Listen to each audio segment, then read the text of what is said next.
What is up, potato chips? Welcome back to ciNATEmatic. You have many choices in online film critics and movie fans, so thank you for choosing me. In this video, I thought it would be fun to talk about something a little different than my usual videos. Today, we will be talking about Scooby-Doo and the Cyber Chase, the video game from 2001. As a lifelong Scooby-Doo fan, I was recently given this game as a gift for Christmas. I've always wanted to play it, and I thought it would be fun to talk about it. Now, at first, you might be thinking, a Scooby-Doo game for the PS1, that should be simple, right?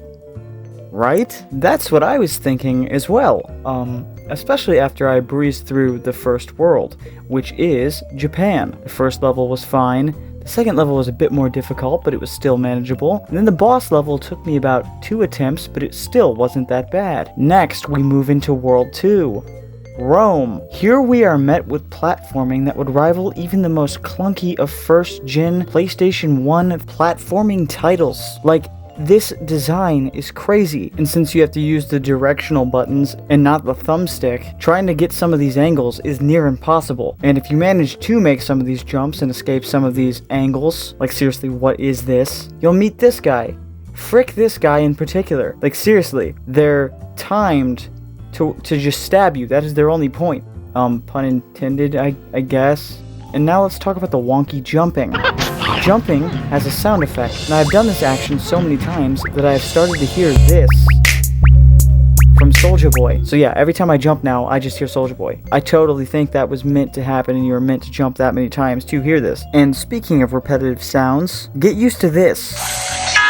That is the sound of Shaggy dying, which you will hear more than once, maybe even more than 100 times in some people's cases. Totally not mine though. The game has like 3 other worlds, and I hear that the final boss fight against the virus, or the Phantom Virus, is extremely clunky.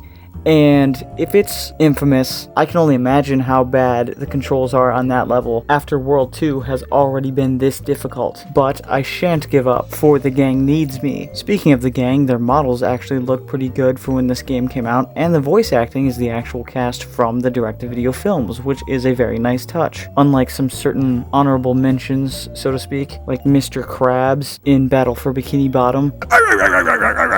But seriously, I have not met platforming as tough as this since PS2's version of Angel of Darkness. I also like that at the end of every level you do receive a box of Scooby snacks and it transports you to the next world like the movie does. So it is consistent and it does feel like you are playing that game from that movie. But why are the controls this tough? It's a Scooby-Doo game. I also really love the fact that on the game over screen, whenever you press yes or no to continue, or at least I assume on the no, I only have ever pressed yes, you are greeted with this voice line from Shaggy that is cut off before you can even hear the full thing. Nice. I kid you all not, right after I recorded this video, I beat that level, and in turn, I had another boss battle, which was against this lion in the Colosseum, and that took me about 6 attempts, but it still was no match for Ancient Rome level 1. I then beat the Antarctica world, which was really tough, put clunky controls with ice physics. That was tough. The boss battle in that one,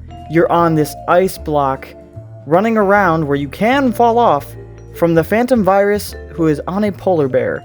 That one took me probably about 18 tries. Then afterwards, you get into the prehistoric land, which, despite the giant enemies, these dinosaurs are like thunderous, they're not that hard to defeat. And I am currently on the boss level of that world. Wish me luck. Luck prevailed. That was until Egypt, where you face this thing. So maybe one day, just not today. But anyway, have you guys ever played this game? What are your thoughts on Scooby-Doo and the Cyber Chase for PS1? Make sure to let me know in the comments below, as I look forward to hearing your thoughts. Don't forget to hit that like and follow button, as it really does help out the channel, and there are more videos headed your way. And as always, thank you for watching ciNATEmatic.